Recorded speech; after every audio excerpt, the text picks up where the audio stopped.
Hello दोस्तों, welcome back to my YouTube channel. तो आज मैं आपके लिए जो एक न्यू वैकेंसी की जानकारी लेकर आ गया हूँ, जो कि रहेगी Indian Institute of Technology Bhubaneswar की ओर से, यानी कि आईआईटी की ओर से आपकी वैकेंसी रहने वाली है। ये पूरे इंडिया में कोई भी कैंडिडेट भर सकता है, किसी भी स्टेट में रहने वाला हो, ये ध्यान रखे कैंडिडेट इसमें। तो चलिए बात करते हैं इस वैकेंसी के बारे में। तो इसमें जो आपकी नॉन टीचिंग रिक्रूटमेंट आपकी रहने वाली, नॉन टीचिंग स्टाफ के लिए जो आपकी रिक्रूटमेंट इसमें रहने वाली है। तो चलिए बात करते हैं वैकेंसी के बारे में। तो सबसे पहले तो टेक्निकल पोस्ट आपके रहेंगे। इसमें जो आपकी पोस्ट रहेगी, सबसे पहले रहेगी लाइब्रेरियन के लिए, इसमें एक वैकेंसी रहेगी, पे लेवल 14 के हिसाब से रहेगी। मेडिकल ऑफिसर के लिए आपकी 2 वैकेंसी रहेंगी, लेवल 10 के हिसाब से पे रहेगी आपकी। स्टूडेंट काउंसलर के लिए आपकी जो 2 वैकेंसी रहेंगी, लेवल 10 के हिसाब से पे रहेगी इसमें भी। फोर्थ आपकी सॉफ्टवेयर इंजीनियर के लिए रहेगी, इसमें एक वैकेंसी रहेगी, लेवल 10 के हिसाब से रहेगी पे आपकी। फिफ्थ आपकी असिस्टेंट टेक्निकल ऑफिसर के लिए आपकी 6 वैकेंसी रहेंगी, आपकी लेवल 10 के हिसाब से पे रहेगी। सिक्स जो आपके असिस्टेंट एग्जीक्यूटिव इंजीनियर सिविल के लिए आपकी रहने वाली, इसमें एक वैकेंसी रहेगी, लेवल 10 के हिसाब से। आप इसमें चेक कर सकते हैं कि कौन सी कैटेगरी के लिए कितनी आपकी जॉब्स में रहने वाली है। 7 जो आपकी रहेगी जूनियर टेक्निकल सुपरिटेंडेंट के लिए रहेगी, इसमें जो आपके डिपार्टमेंट अलग अलग रहेंगे, जैसे कि जियोलॉजी एंड जियोफिजिक्स के लिए आपकी एक रहेगी वैकेंसी, सीई के लिए आपकी 2 रहेंगी, ई के लिए आपकी 1 रहेगी, ईसीई के लिए आपकी 1 रहेगी, फिजिक्स के लिए आपकी 1 वैकेंसी रहेगी और एमई के लिए आपकी 2 वैकेंसी रहेंगी। इसमें आपके लेवल 6 के हिसाब से आपकी पे रहेगी। 8th जो आपकी रहेगी ट्रेनिंग इंस्ट्रक्टर के लिए रहेगी, जो कि फुटबॉल या वॉलीबॉल के लिए रहने वाले हैं, इसमें 1 वैकेंसी रहेगी लेवल 6 के हिसाब से। 9th आपके स्टाफ नर्स के लिए रहने वाली है, इसमें भी आपकी 1 वैकेंसी रहेगी, लेवल 6 के हिसाब से आपकी पे रहेगी। 10th जो आपकी इसमें वैकेंसी रहेगी वो जूनियर इंजीनियर सिविल के लिए रहने वाली है, 1 वैकेंसी रहेगी लेवल 6 के हिसाब से। 11th आपकी जो जूनियर इंजीनियर इलेक्ट्रिकल के लिए रहेगी, इसमें भी 1 वैकेंसी रहेगी और पे आपकी सेम रहेगी। Junior electric matric media engineer जो आपकी नेक्स्ट पोस्ट आपकी रहेगी, इसमें भी 1 वैकेंसी रहेगी, पे आपकी सेम रहेगी। 13 जो आपकी पोस्ट रहेगी वो जूनियर टेक्नीशियन के लिए रहेगी, इसमें जो आपके अलग अलग आपके डिपार्टमेंट रहेंगे, जैसे कि CRIF के लिए आपकी 2 वैकेंसी रहेंगी, ई के लिए 4 रहेंगी, CSC के लिए आपकी 5 रहेंगी, ECE के लिए 4 रहेंगी, ME के लिए 4 रहेंगी, CE के लिए आपकी 2 रहेंगी, SMME के लिए आपकी 2 रहेंगी, फिजिक्स के लिए 1 रहेगी, मैथमेटिक्स के लिए भी आपकी 1 रहेगी। पे जो आपके लेवल 4 के हिसाब से रहेगी इन सब के लिए। 14th जो आपकी पोस्ट रहेगी जूनियर लैब असिस्टेंट के लिए रहेगी, इसमें भी अलग अलग डिपार्टमेंट्स के हिसाब से आपको चेक कर सकते हैं, अलग अलग आपकी पोस्ट रहेगी, जैसे कि फिजिक्स के लिए 1 वैकेंसी रहेगी, केमिस्ट्री के लिए 2 रहेंगी, SEOCS के लिए आपके 2 रहेंगी, CRIF के लिए आपकी 2 रहेंगी, पे सेम रहेगी लेवल 4 के हिसाब से। 15th जो आपकी पोस्ट रहेगी वो जूनियर टेक्निकल के लिए रहेगी, इसमें आपकी जो 3 वैकेंसी रहेंगी, पे सेम रहेगी लेवल 4 के हिसाब से। 16th जो आपकी पोस्ट रहेगी वो जूनियर टेक्नीशियन नेटवर्क के लिए रहने वाली है, इसमें आपकी 1 वैकेंसी रहेगी लेवल 4 के हिसाब से। टोटल जो आपकी 62 आपकी वैकेंसी रहने वाली है, इसमें टोटल मिला के जो टेक्निकल पोस्ट के लिए आपकी। नेक्स्ट आता है आपकी एडमिनिस्ट्रेटिव पोस्ट के लिए जो आपकी वैकेंसी रहेंगी, इसमें जो असिस्टेंट रजिस्ट्रार के लिए आपकी 4 वैकेंसी रहेगी, लेवल 10 के हिसाब से पे रहेगी आपकी। नेक्स्ट जो 18th आपकी पोस्ट रहेगी वो रहेगी असिस्टेंट रजिस्ट्रार के लिए आपकी 1 वैकेंसी रहेगी, लेवल 10 के हिसाब से रहेगी पे आपकी। 19th आपकी जो प्राइवेट सेक्टर के लिए आपकी रहेगी, इसमें भी आपकी 1 वैकेंसी रहेगी, लेवल 8 के हिसाब से पे रहेगी आपकी। नेक्स्ट जो आपके असिस्टेंट कैरियर डेवलपमेंट एग्जीक्यूटिव के लिए आपकी 1 वैकेंसी रहेगी, लेवल 8 के हिसाब से। नेक्स्ट आपकी जो जूनियर सुपरिटेंडेंट के लिए आपकी 8 वैकेंसी रहेंगी, लेवल 6 के हिसाब से। उसके बाद जो जूनियर सुपरिटेंडेंट अकाउंट सुपरिटेंडेंट के लिए आपकी 1 वैकेंसी रहेगी, लेवल 6 के हिसाब से। नेक्स्ट जो आपकी पोस्ट रहेगी जूनियर असिस्टेंट के लिए रहेगी, जिसमें आपकी 13 पोस्ट आपकी रहने वाली है, लेवल 4 के हिसाब से पे रहेगी। नेक्स्ट जो आपकी जूनियर अकाउंटेंट के लिए आपकी 3 वैकेंसी रहेगी, लेवल 4 के हिसाब से। और लास्ट इसमें जो आपकी पोस्ट रहेगी वो रहेगी मल्टीटास्किंग स्टाफ के लिए, इसमें आपकी 7 वैकेंसी रहेगी, लेवल 1 के हिसाब से। टोटल जो आपकी 39 आपकी वैकेंसी आपकी रहने वाली है एडमिनिस्ट्रेटिव पोस्ट में, और टोटल 62 आपकी वैकेंसी रहेंगी टेक्निकल पोस्ट में। टोटल जो आपकी 101 आपकी वैकेंसी इसमें आपकी रहने वाली है। तो चलिए बात करते हैं नेक्स्ट आपके इंपॉर्टेंट डेट्स जो आपकी रहने वाली है। तो ऑनलाइन एप्लीकेशन जो 9 दिसंबर से फिल होना शुरू हो चुकी है। लास्ट डेट इसकी जो आपकी 8 जनवरी इसमें रहने वाली है, ध्यान रखें। इसमें जो आपकी एलिजिबिलिटी आपके डिटरमाइन की जाएगी वो भी 8 जनवरी 2026 के बेसिस के ऊपर आपकी रहने वाली है। चलिए नेक्स्ट आते हैं आपकी एजुकेशन क्वालिफिकेशन जो आपकी रहेगी। तो इसमें सबसे पहली पोस्ट आपकी रहेगी लाइब्रेरियन के लिए। तो इसमें जो आपको पे मैट्रिक्स आप चेक कर सकते हैं 1,44,200 टू 2,18,200 आपकी रहने वाली है। अपर एज लिमिट इसमें जो 55 ईयर आपकी रहेगी, ये ध्यान रखिए कैंडिडेट। क्वालिफिकेशन में आपका जो मास्टर डिग्री होनी चाहिए इन लाइब्रेरी साइंस में, तो लाइब्रेरी इन्फॉर्मेशन या तो 8 सेक्टर में होनी चाहिए, विद एटलीस्ट आपका 55% आपका मार्क्स होने चाहिए, और या तो इट्स इक्विवेलेंट ग्रेड होना चाहिए इन UGC 7 point skill and consistently good academic record भी आपके पास होना चाहिए। सेकंड जो इसमें जो आपके पास एटलीस्ट 10 ईयर का एज अ लाइब्रेरियन का आपके पास जो आपके पास जो असिस्टेंट या तो टीचिंग एज असिस्टेंट या तो associate professor in library science होना चाहिए। आपके पास 10 ईयर का experience as a college librarian होना चाहिए तो आपके पास। नेक्स्ट जो आपकी पोस्ट रहेगी वो रहेगी मेडिकल ऑफिसर के लिए। पे इसमें आपकी 56,100 टू 1,77,500 रहेगी। अपर एज लिमिट आपकी 45 ईयर रहने वाली। इसमें जो आपके MBBS डिग्री होनी चाहिए तो इक्विवेलेंट क्वालिफिकेशन होनी चाहिए इसमें आपके, ध्यान रखिए कैंडिडेट। और आपके पास जो 3 ईयर का एक्सपीरियंस होना चाहिए रेक्वेन हॉस्पिटल में। और ये तो आपके पास जो पोस्ट ग्रेजुएट डिप्लोमा होना चाहिए इन इंटरनल मेडिसिन या तो ONG में या तो पीडियाट्रिक्स में, प्लस एटलीस्ट आपके पास जो 1 ईयर का एक्सपीरियंस होना चाहिए किसी भी रिकॉग्नाइज्ड हॉस्पिटल में आपके पास। और ये तो आपके पास जो MD या तो DNB होनी चाहिए इन इंटरनल मेडिसिन में, या तो MD या तो DNB होनी चाहिए ONG में, और ये तो MD या तो DNB होनी चाहिए आपको पीडियाट्रिक्स में, आपके ध्यान के। नेक्स्ट इसमें पोस्ट रहेगी स्टूडेंट काउंसलर के लिए। पे इसमें 56,000 टू 1,77,500 रहेगी इसमें भी। अपर एज लिमिट तो आपकी 45 ईयर रहने वाली इसमें जो आपका क्वालिफिकेशन आपका मास्टर डिग्री होनी चाहिए विद आपका 60% मार्क्स होने चाहिए। और ये तो आपका जो 6.5 CGP होना चाहिए आउट ऑफ 10 इसमें होना चाहिए in the field of psychology या तो सोशियोलॉजी, और विद आपका जो 5 ईयर का रेलेवेंट क्लिनिकल एक्सपीरियंस होना चाहिए किसी भी एजुकेशनल इंस्टीट्यूशन में। और ये तो मेंटल हेल्थ केयर क्लिनिक में आपके पास होना चाहिए। और आपके पास और ये तो आपके पास जो MPhil होना चाहिए इन क्लिनिकल साइकोलॉजी विद 60% आपके मार्क्स होने चाहिए, या तो 6.5 आपकी जो CGP होनी चाहिए आउट ऑफ 10 इसमें, विद मिनिमम जो आपके पास 3 ईयर का रेलेवेंट क्लिनिकल एक्सपीरियंस होना चाहिए किसी भी एजुकेशन इंस्टीट्यूशन में। और ये तो आपका मेंटल हेल्थ केयर क्लिनिक में आपका होना चाहिए। कैंडिडेट जो होंगे विद PhD और MPhil विल भी प्रेफर्ड। इसमें जो आपके ज़्यादा प्रेफरेंस जो जिनके पास PhD होगी या तो MPhil होगी उनको दी जाएगी, ध्यान रखिए कैंडिडेट। नेक्स्ट इसमें जो आएगा इसमें आपके पोस्ट आपके सॉफ्टवेयर इंजीनियर के लिए रहने वाली है। पे इसमें सेम रहेगी। अपर एज लिमिट इसमें सेम रहेगी। इसमें आपका जो BE या तो BTech इन CSC या तो IT या तो ECE और या तो MCA और या तो MSc होनी चाहिए आपका इन कंप्यूटर साइंस में विद आपका 55% मार्क्स होने चाहिए डिग्री में, ध्यान रखिए कैंडिडेट इसमें।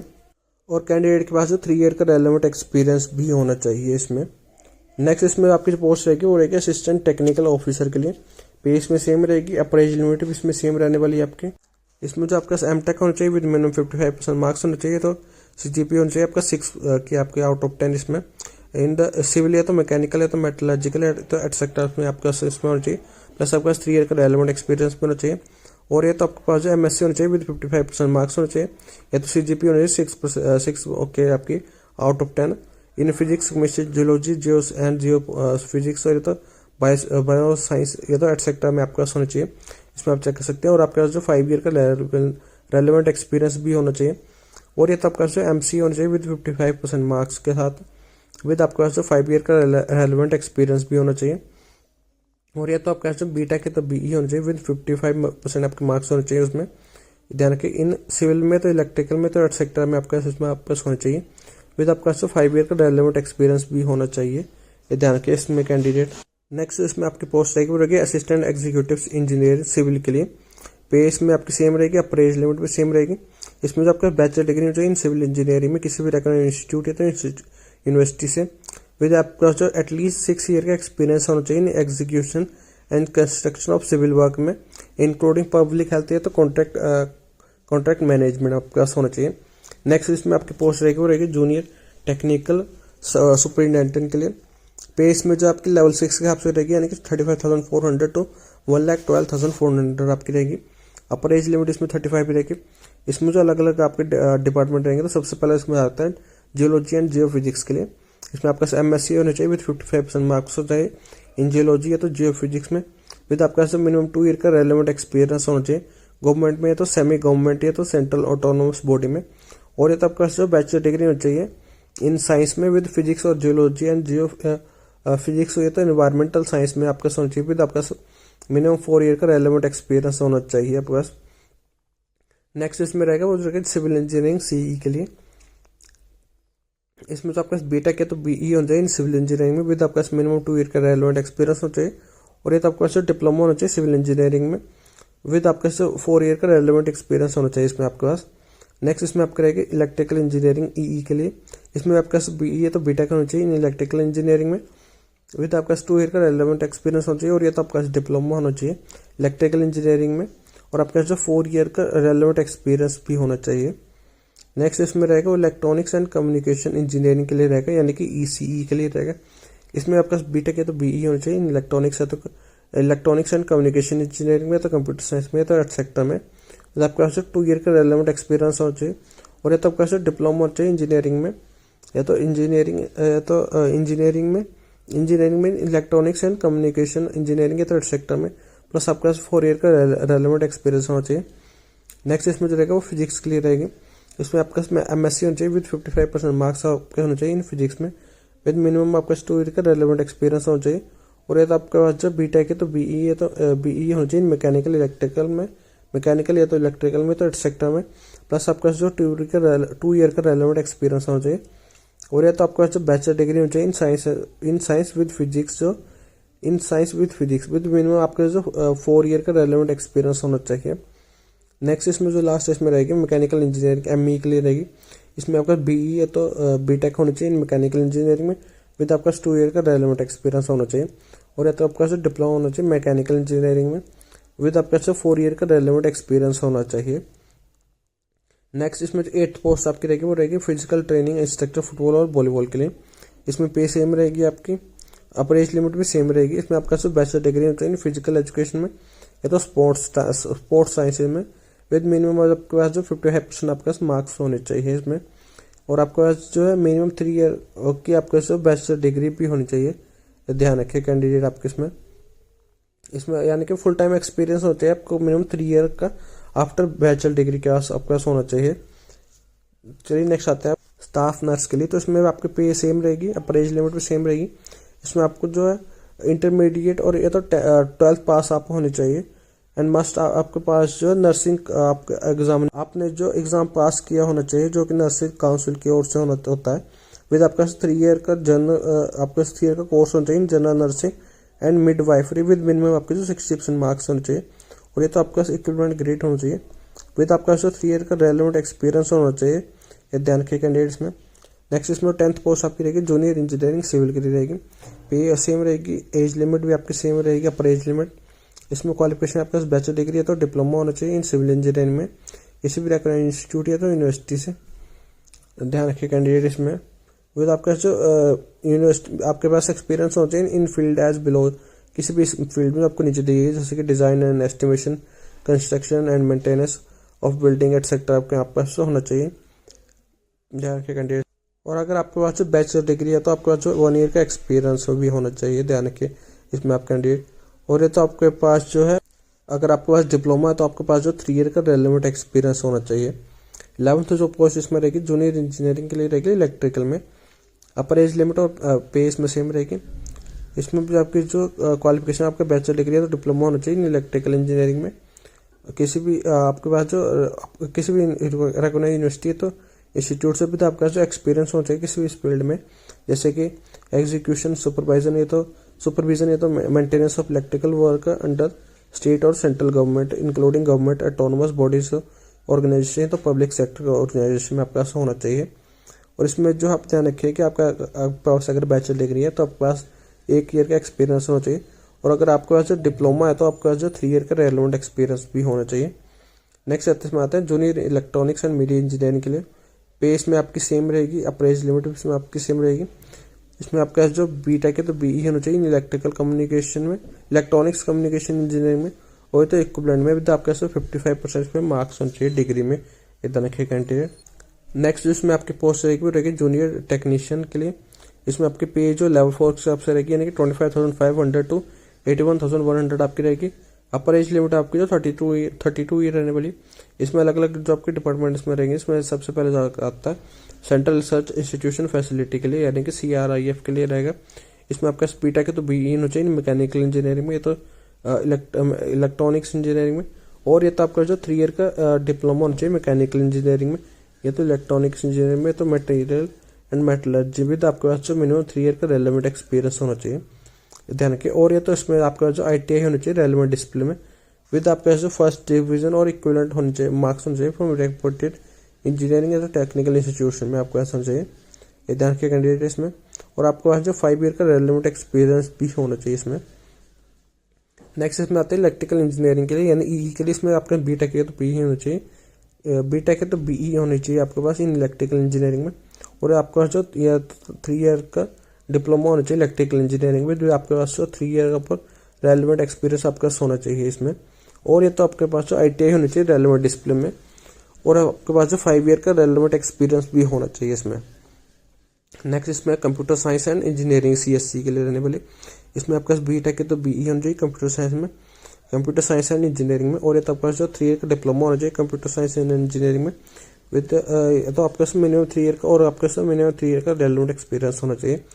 और ये तो आपका जो ITI होनी चाहिए रेलिवेंट डिसिप्लिन में, और आपके 5 ईयर का एक्सपीरियंस भी होना चाहिए रेलिवेंट डिसिप्लिन में इसमें। नेक्स्ट इसमें इलेक्ट्रॉनिक्स एंड कम्युनिकेशन इंजीनियरिंग के लिए रहेंगे, इसमें आपका बीटेक है तो BE होना चाहिए, और आपका 3 ईयर का डिप्लोमा होना चाहिए तो आपके पास, और आपके और साथ में जो आपका 3 ईयर का रेलिवेंट एक्सपीरियंस होना चाहिए। और ये तो आपका जो ITI होना चाहिए, और आपके पास 5 ईयर का रेलिवेंट एक्सपीरियंस होना चाहिए। नेक्स्ट इसमें मैकेनिकल इंजीनियरिंग ME के लिए रहेगी, इसमें बीटेक है तो BE होनी चाहिए इन मैकेनिकल इंजीनियरिंग में।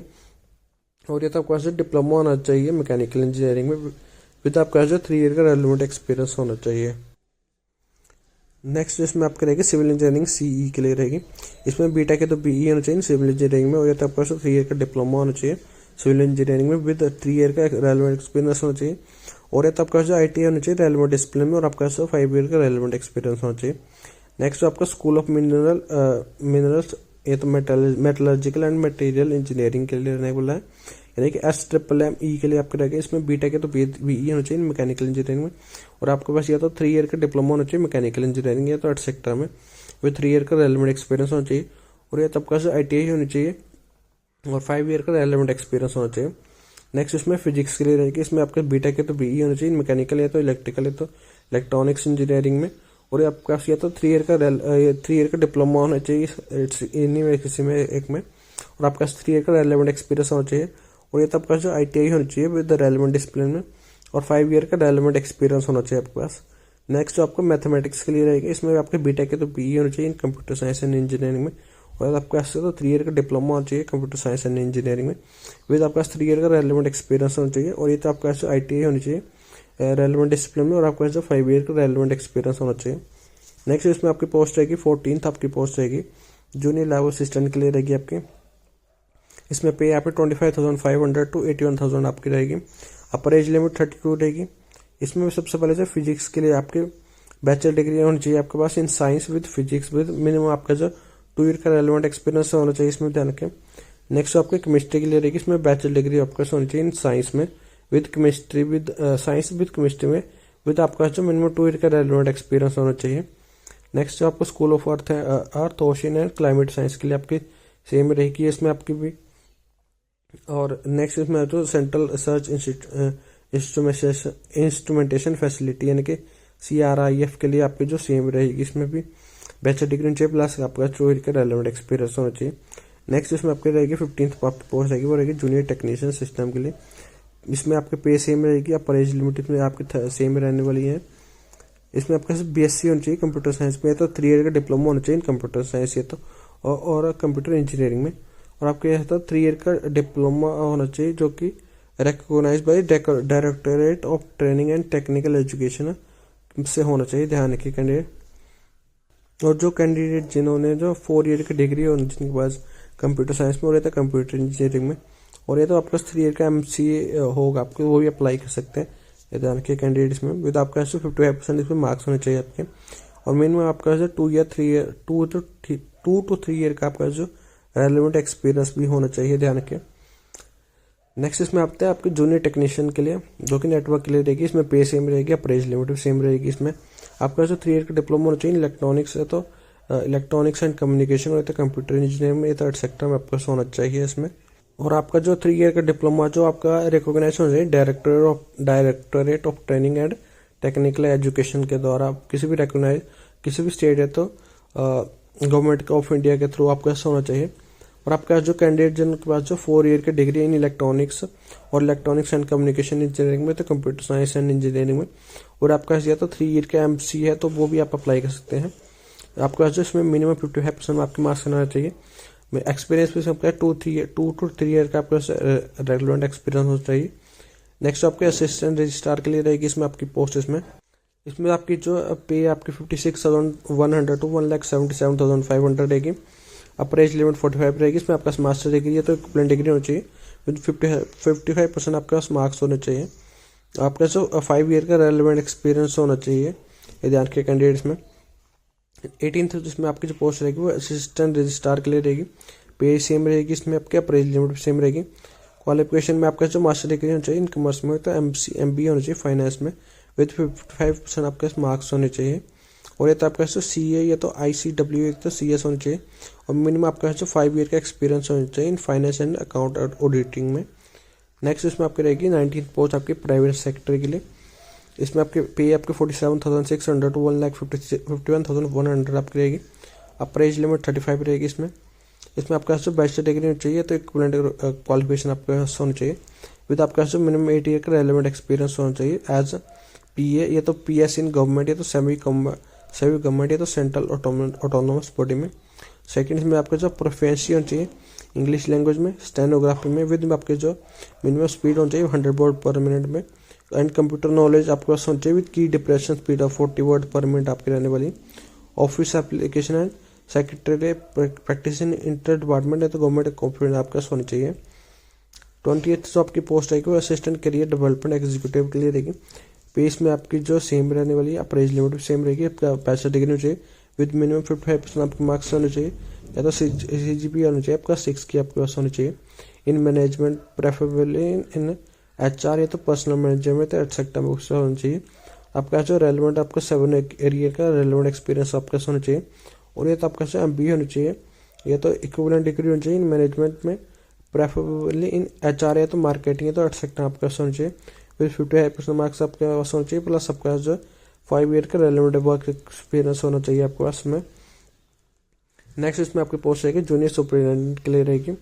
इसमें आपकी जो पे आपकी 35,400 to 1,12,400 आपकी रहने वाली है। और इसमें जो आपका अपर एज लिमिट इसमें आपकी 35 ही रहेगी। इसमें जो आपका मास्टर डिग्री होनी चाहिए तो इक्विवेलेंट होना चाहिए। प्लस आपका 3 ईयर का रेलिवेंट एक्सपीरियंस होना चाहिए। और या तो आपके पास जो बैचलर डिग्री होनी चाहिए और आपका 5 ईयर का रेलिवेंट एक्सपीरियंस होना चाहिए। और इसमें आपका जो सेकंड इसमें आपका कंप्यूटर के एप्लीकेशन की नॉलेज होनी चाहिए, जैसे कि word processor, spreadsheet, presentation software etcetera के बारे में। नेक्स्ट आपकी 22nd आपकी जो पोस्ट रहेगी वो रहेगी जूनियर अकाउंट सुपरिटेंडेंट के लिए। पेस में आपकी जो सेम रहने वाली है, अपर एज लिमिट सेम रहेगी। इसमें आपका मास्टर डिग्री होनी चाहिए इन कॉमर्स में तो इक्विवेलेंट में विद आपके पास 55% आपके मार्क्स होने चाहिए ध्यान के। और 3 ईयर का रेलिवेंट एक्सपीरियंस होना चाहिए। और ये तो आपका जो बैचलर डिग्री होनी चाहिए इन कॉमर्स में तो इक्विवेलेंट में। और आपके पास जो है 5 ईयर का रेलिवेंट एक्सपीरियंस होना चाहिए। एंड सेकंड इसमें जो आपका पॉइंट रहेगा वो आपके पास जो कंप्यूटर एप्लीकेशन है के आपके पास नॉलेज होनी चाहिए। तो आप और प्रोफिशिएंसी होनी चाहिए आपके इन ऑफिस एप्लीकेशन में, जैसे कि Word, Excel, PowerPoint and Tally accounting software में आपका होना चाहिए। 23rd आपकी जो पोस्ट रहेगी वो रहेगी जूनियर असिस्टेंट के लिए। इसमें पे 25,500 to 81,100 रहेगी। अपर एज लिमिट 32 रहने वाली। बैचलर डिग्री होनी है आपके पास इसमें और 2 ईयर का रेलिवेंट एक्सपीरियंस होना चाहिए। और आपको कंप्यूटर के एप्लीकेशन की नॉलेज होनी चाहिए।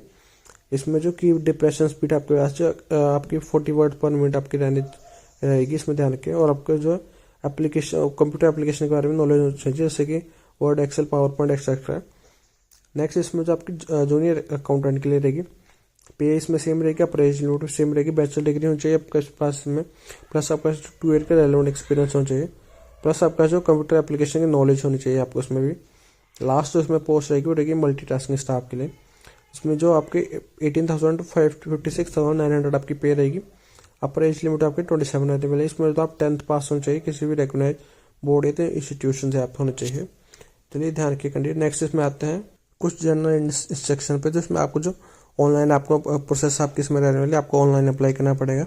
तो इसमें जो 9 दिसंबर से ऑनलाइन शुरू हो चुका, लास्ट डेट जो आपकी 8 जनवरी आपकी रहने वाली है। तो जिसने अप्लाई नहीं किया जल्दी से जल्दी अप्लाई करना है।